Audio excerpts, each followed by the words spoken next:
আসসালামু আলাইকুম। সুমাইয়াস লাইফস্টাইলে আপনাদের সকলকে আমন্ত্রণ জানাচ্ছি নতুন আরেকটি ভিডিও দেখার জন্য। আজকের ভিডিওতে আমরা শেয়ার করব আমরা কক্সবাজারে কিভাবে গেলাম। আমরা কক্সবাজারে গিয়েছিলাম প্লেন দিয়ে, সেটা হচ্ছে বাংলাদেশ এয়ারলাইন্স দিয়ে। তো সেখানে আমরা প্লেনে উঠলাম, ওঠার পরে সেখানে আমি একটু ভিডিও করলাম, টিকটক করার পরে এই তো আমার হাজব্যান্ডের সাথে একটু ভিডিও করে নিলাম।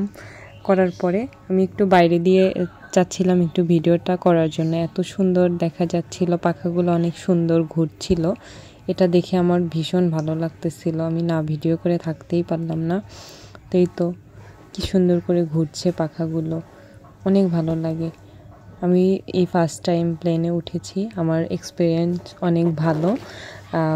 আমি তো ভেবেছিলাম যে কেমন লাগবে, কিন্তু অনেক ভালো লেগেছে। আমরা ঢাকা এয়ারপোর্ট থেকে উঠেছিলাম চিটাগং এয়ারপোর্টে। আমরা প্রথমে যাওয়ার সময় আমরা চিটাগং এয়ারপোর্টে নেমেছিলাম, সেখান থেকে আমরা কক্সবাজারের উদ্দেশ্যে গিয়েছিলাম। আমাদের টিকিটটা কাটা হয়েছিল, ভুল হয়ে গেছিল, অন্য জায়গার নামে টিকিটটা কাটা হয়ে গেছিল। তো এই তো ভিডিও করতেই মন চাচ্ছে, যেন ফোনটা রাখতেই মন চাচ্ছে না, মনে হচ্ছিল যে পুরাটাই ভিডিও করি। ভিডিও করতে ভীষণই ভালো লাগছিল।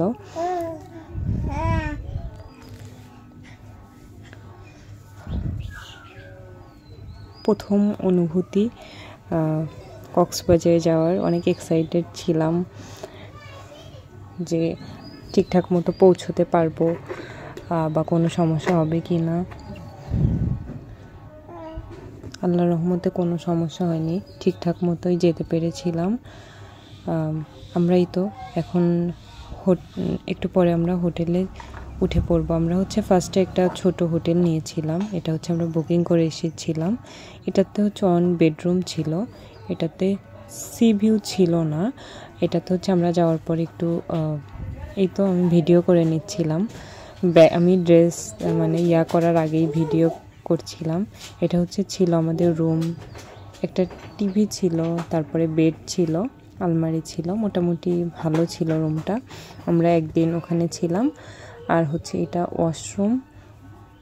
ওয়াশরুমটাও বেশ মোটামুটি ভালোই ছিল। আজকে আমাদের ভিডিওটা কেমন লাগলো অবশ্যই কমেন্ট করে জানাবেন। ভালো লাগলে শেয়ার